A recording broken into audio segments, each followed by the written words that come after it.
Hello and welcome to the Level 2 Diploma in Team Leading Module 1.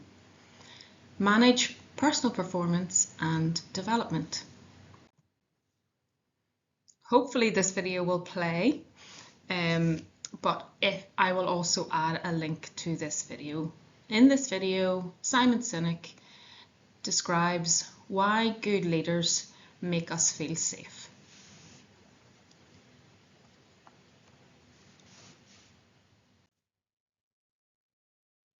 Our learning outcomes for this module is be able to manage your own personal performance, be able to manage your own time and workload, be able to identify your own development needs, and be able to fulfill a personal development plan. Personal performance is a good way of understanding your skills and your knowledge and your experience. Sometimes we forget to take stock of the abilities that we have. So in one respect, your personal performance is something you should do for your own confidence and your own motivation. There is many skills that many learners have who don't realise what they have got to give to an organisation. We all need to realise our own potential, and we can then match those with organisational aims and objectives to ensure that we're working in tandem to move forward. What is personal performance? This is where we assess where we are now in our careers, what skills and experience and knowledge have we gained to date, and then look into the future and what we want to build on. This doesn't have to be long term, it can be short term wins, it can be a small course, it can be something you're embarking on like this, which is a diploma in team leading, and it can also be the amount of skills and knowledge that you can build on within your workplace.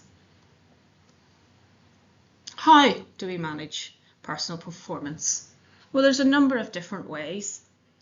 The traditional way is appraisals run by an organisation, but we can develop our own way using SMART goals, personal development plans for ourselves, and regular monitoring and checking in terms of what we have gained. When should we look at personal performance? Personal performance should be a continuous development. This is where we should be conscious of every single day and the amount of learning that we do achieve, whether it be academically through a course or in our workplace or in our extra hobbies and activities, or just general life skills that we can use in other areas. SMART goals. So SMART goals you will see throughout any leadership course. What we are looking for here is goals that are specific, measurable, attainable, relevant, and time bound. So this can be a week long. For example, we set a specific goal on a Monday. We want to learn X and Y, Z by Friday. It can be measurable, so that's useful in terms of the first two stages of payroll, or the first two stages in a care plan for a patient or a client, or a development plan for a child.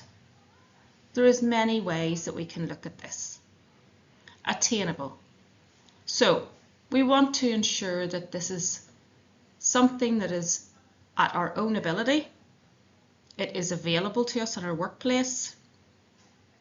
and therefore it can be completed. Relevant for you in terms of your development and growth, and relevant to the organisation. So we want to ensure that we're matching goals with the organisational aims and objectives. Time bound. This is the reason I used the week example. So we've got 5 days to ensure that we have a time allocated to this goal. It could be a week, could be a month, could be 6 weeks. For example, we'll have your 8-week review with your employer and myself in your workplace. So that would be an area of a SMART goal. This is an example of a SMART goal template, and this can be as relevant to you as needed. So the first part of our module is your learning outcome 1, which was be able to manage personal performance. So what we want to do here in the first instance is that we want to agree specific, measurable, achievable, realistic and time-bound objectives that align with the business needs and with the line manager. So for this, we would use the SMART Goals template. I would urge you to discuss this with your line manager and maybe look at the business goals and needs to see if you can tie these in. So personal development alongside the business needs and team needs. The second one is agree a criteria for measuring progress and achievement with your line manager. This is relevant to your own daily tasks or weekly tasks as described in the slide before. Complete tasks to agreed timescales and quality standards. This could be an observation from myself or a personal discussion between you and me describing how those tasks have been completed. Report problems beyond own level of competence and authority to the appropriate person. So here we could use a witness statement, or we could use a workplace example where you have come across a challenge and this needed to be reported to a higher body. So this could be within your workplace where you are reporting it to your line manager, somebody higher up in your management, or there might be situations where you've had to report this to some authoritative organisation. So police, RQIA, safeguarding team. There is a number of examples that we could use. And then take action needed to resolve any problems with personal performance. So if there is some areas that you've discussed with your line manager that need to be resolved, as long as we can record this and the ways that you would hope to overcome these challenges.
So in terms of time management, I will upload additional videos, but this is an introduction as to the simple ways to look at prioritizing your time with different time management tools and techniques.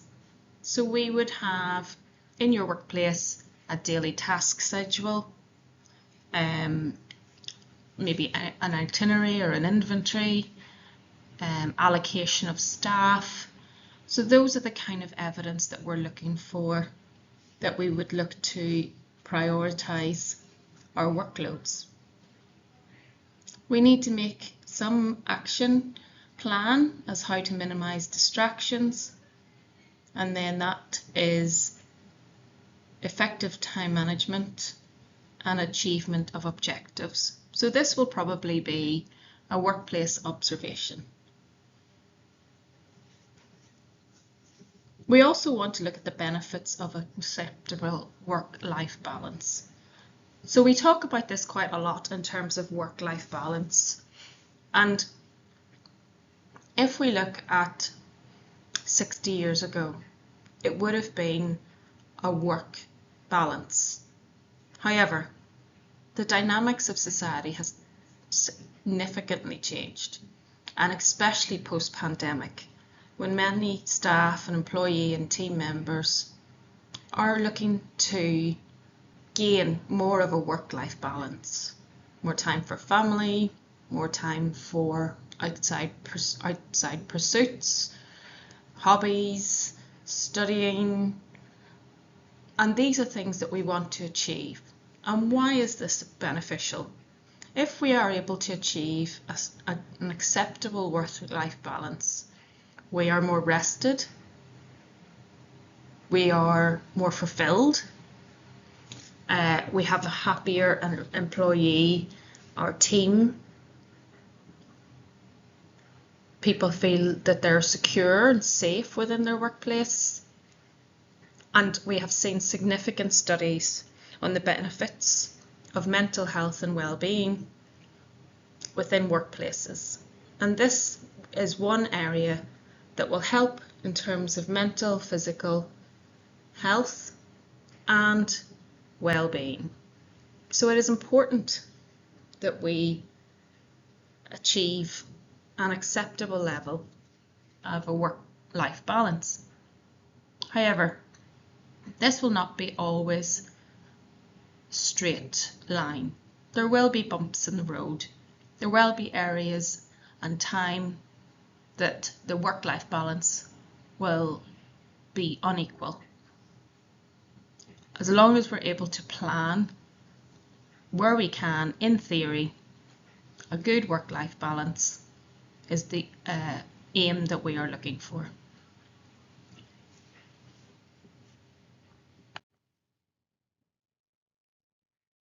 So this is the second part of your assessment, is where we plan and manage workloads and priorities using time management tools and techniques. Within your workplaces, this will already be in place, and we need to use examples and evidence to assess this. Our second one here is take action to minimize distractions that are likely to limit effective time management and achievement of objectives. So this is where we're looking at delegating tasks, empowering younger staff members, training, so that you're able to use your time to achieve your objectives. And lastly, we want to explain the benefits of achieving an acceptable work-life balance. So we've talked about the benefits of a work-life balance, and here we can use a professional discussion or a piece of written workbook. The third piece in our assessment here is identify organisational policies relating to personal development. So this one is where we would look to our line managers in order to check the organisational policies, which would be mandatory training, additional training, work shadowing, job rotation, and we need to have examples of those to be able to fulfill this part of the assessment. An explanation in terms of the need to maintain a positive attitude to feedback on performance. So we will do a recorded discussion or a written piece of work to show that if we have a positive attitude to feedback, we can use this for development of ourselves. So we want to look to feedback and the constructive feedback, so we can add these onto our personal development plans and look to see if this is something that would help us within our career. We want to look at 3.3, we want to look at the potential business benefits of personal benefits. So when our staff feel listened to, when our staff feel valued, when we see organisational policies that relate to personal development and how important this should be, this is where the business has a more motivated, empowered staff, a better work culture, and somewhere that the staff enjoy working. This can increase productivity, it can reduce conflict and stress, increase motivation. As a result, we would hope that it increased our customer service, our client service, and our workplace in general. So 3.4 is identify your own preferred learning styles. This is what I talked about in the induction video. And there is a handout to complete, a questionnaire, and a link also to a quiz. So please complete this and use it for submission. Identify your own development needs from the analysis of the role, personal and team objectives. So here is where we would look at the role that you're currently working in, and if there is skills gaps within those. Is these skills gaps something personally that you would like to achieve or move on to achieve? Is it a role that you may be moving into or thinking of moving into? Supervisory, team leading, and then how would that benefit the team? So we need to align this. We can do this in a professional discussion. We can do this in a piece of written coursework.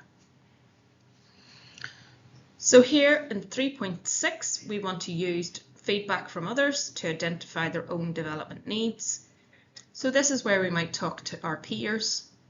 You're welcome to discuss it with me in terms of career advice, development advice, your line manager, and other staff members that you may work alongside. So we need evidence that we've gathered feedback here and we are using it to identify our own development needs. This often is an area that we gain the most from because of the wider audience, and it's not salary or performance related. Again, here in 3.7, we want to look at SMART goals in terms of development objectives and personal needs. You will see a little bit of duplication in this, as we can use some of the areas of the Learning Outcome 1 to fulfill Learning Outcome 3. So, organisational policies. Have you been made aware of them? Do you know where they're kept? Have you access to them? My suggestion would be, at this stage, is locate the organisational policies, identify which ones would relate to you and your organisation and your development, and read through them. Once this has been completed, please get in contact with me and we will look at how to align them with your own personal needs, your own personal development, and your team development. This is 10 benefits of having a positive attitude at work. So, number 1, absolutely can help deal with stress. Can't be positive all the time, but we try and be positive some of the time. It can also gain respect with your co-workers and your line manager. It strengthens relationships in and outside work. It can motivate us to work hard. What I would say there is not don't work hard, work smarter. I'm going to talk more about that when we have a class. The positive mind attracts positive events. We look at solutions instead of dwelling on problems. It helps boost your self-esteem and helps with constructive creative thinking. And you can recognize and see opportunities. So this is some of the benefits of having a positive attitude at work. This is the link to the 16 personalities test, which I will put on and email it to you. And this is the questionnaire called VARK Learning Style. So here it will give you an idea of what your preferred learning style is. Okay, we've got learning outcome number 4. So, agree a personal development plan with specific actions, methods, resources, timescales, and review mechanisms. So I will give you a template of a personal development plan. This will have some organizational alignment, or it will match with some of your organizational aims, but this is also a personal development plan to you. So this is something that should be updated continuously for your own benefit and to map out where you want to move. We will look at making use of formal development opportunities that are consistent with the business needs. One of those will be completing this course, and we can put in evidence of that. We want to use informal learning opportunities that contribute to the achievement of personal development objectives. So this could be job rotation, delegating, taking additional tasks in work which may be mostly allocated to supervisors or team leaders. This is shadowing maybe a supervisor or team leader or another position within your organization to learn more about the organization as a whole and how they operate. We want to, in 4.4, review progress against agreed objectives and amend plans accordingly. So this is an ongoing document that we will keep looking at, and we will review as you may develop, improve, change, or amend. And then our last one, very last one, is to share lessons learned with others using agreed communication methods. So this is where you might take a procedure and change it. It might be a new work rota. It might be a new client procedure. It might be even opening up in the morning, closing at night. And this change in policy, procedure, general working day, and how we would effectively communicate that to the rest of your team.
So I've given you a brief overview of the first module in team leading. This may be quite a lot to take in initially, but remember, we are here to help you work through these and achieve these. If you have questions on Module 1, please feel free to email me or bring it up with me at our next class. Until next time, take care.